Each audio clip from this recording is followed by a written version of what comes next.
Haleluya, haleluya.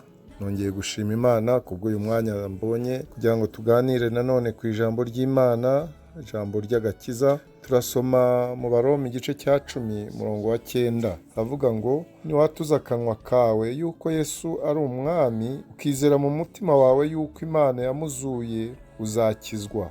Haleluya.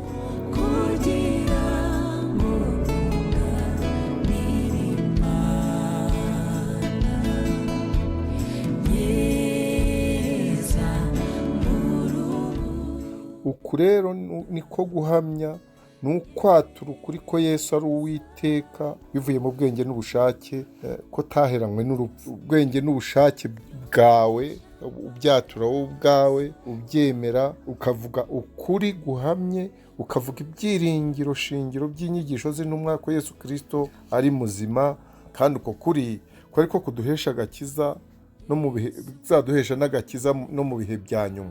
Haleluya. Hano rero ni umurongo utubwira ko tugomba kwakira Yesu umwami ari we, kuko ari we mukiza.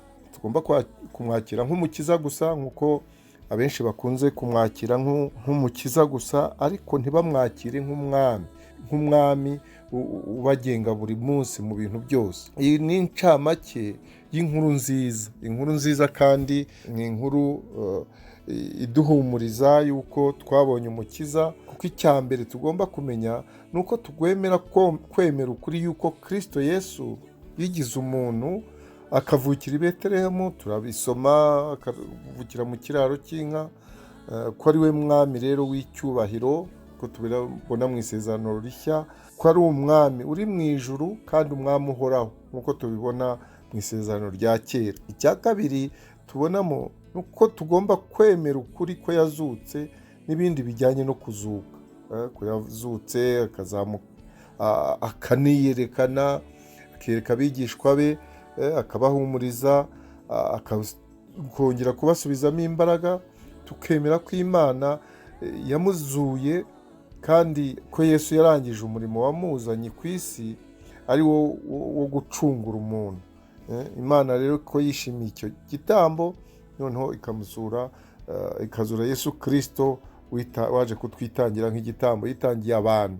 Hano tukabona ko umuntu akomeye cyane imbere y'Imana, kuko abamarayika baracumuye, Imana irabirukana, ariko twebwe twaracumuye. Yesu Kristo biramuzana, aza kongera kuduhuza n'Imana, yongera kuduha ubusabane hagati yacu n'Imana Data, akaba rero ari umuhuza. Tugomba rero kugira ukwizera gukiza.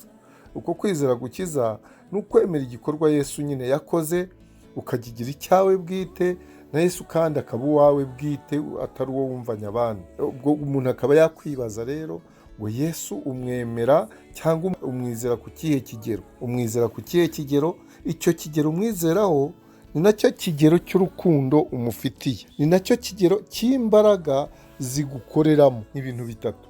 Icyo kigero umwizeraho, umwemereraho, nicyo kigero cy'urukundo umufitiye, ni nacyo kigero cy'imbaraga zidukoreramo cyangwa zigukoreramo, nk'uko tubisoma mu Befeso igice cya 3 umurongo wa 20, ngo ni uko ibasha gukora ibiruta cyane ibyo dusaba ndetse n'ibyo twibwira byose, nk'uko imbaraga zayo zidukoreramo. Aha rero udukoreramo nta wundi ni Yesu Kristo wigize umuntu, kandi wari warahanuwe kuva kera kose, hanurwa n'abahanuzi benshi, harimo na Isaya we mu gice cya 9 umurongo wa 5 yatubwiye n'amazina y'uwo mwana, kuko we yasaga n'umubona, ati nuko umwana yatuvukiye, duhawe umwana w'umuhungu, ubutware buzaba ku bitugu bye, azitwa igitangaza, umujyanama, Imana ikomeye, Data twese uhoraho, umwami w'amahoro.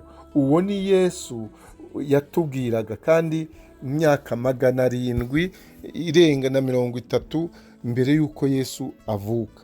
Urumva rero uyu yahanuwe kera, tunabisoma no mu gutegeka kwa kabiri igice cya 30 umurongo wa 11 kugeza ku wa 14, aho tubona ko ngo ayo mategeko ngutegetse uyu munsi atari ayo kukunanira kandi atarayakure ngo utayageraho, ntabwo ari ayo mu ijuru. Umurongo wa 12 ni kuvuga kandi nta nubwo ari ayo hakurya y'inyanja. Umurongo wa 13 ngo wibaze ngo ninde uri butugira haba mu ijuru cyangwa hakurya y'inyanja kugira ngo ayatuzanire, ayatwumvishe tuyumvire. Oya, ayo mategeko ngo twabonye muri uriya murongo, ayo mategeko ngo ahubwo iryo jambo rikuri bugufi cyane, riri mu kanwa kawe kuko niko watuza, riri no mu mutima wawe wizeza ngo uryumvire. Uwo murongo ni wa 14 uravuga ngo ahubwo iryo jambo rikuri bugufi cyane, riri mu kanwa kawe no mu mutima wawe ngo uryumvire. Aha ngaha rero nicyo twasomye, watuza akanwa kawe ariko kandi ukizeza umutima wawe. Ibyo turabifite. Ibyo twizera ni ibintu tugomba gufata ko ari bitatu. Nuko Yesu Imana yigize umuntu kugira ngo tubone agakiza. Yigize agakiza, kubona agakiza nuko twabonye umucunguzi. Yesu Kristo yabaye umucunguzi. Incarnation for salvation, kwigira umuntu kugira ngo aduhe agakiza.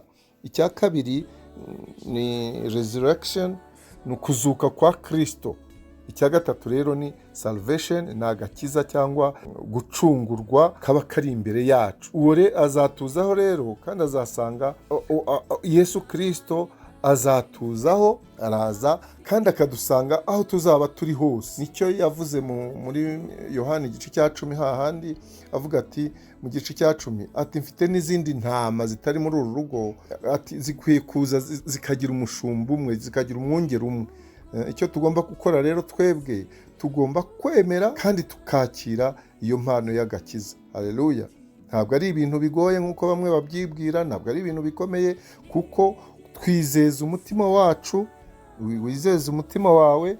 Icya kabiri, watuze akanwa kawe ko Yesu yazutse ari umwami kandi ari umukiza wawe. Icya gatatu, wakire agakiza. Haleluya! Ayo rero niyo magambo tubonye uyu munsi.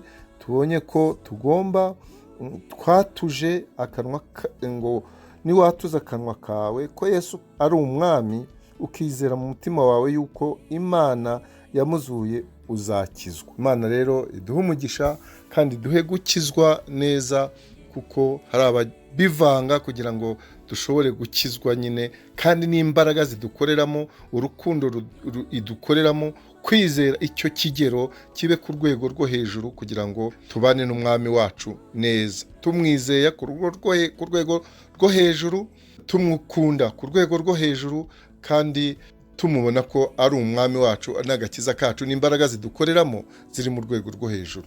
Uwiteka rero abahe kumva neza iri jambo no kurikurikiza mu izina rya Yesu. Amen. Amen.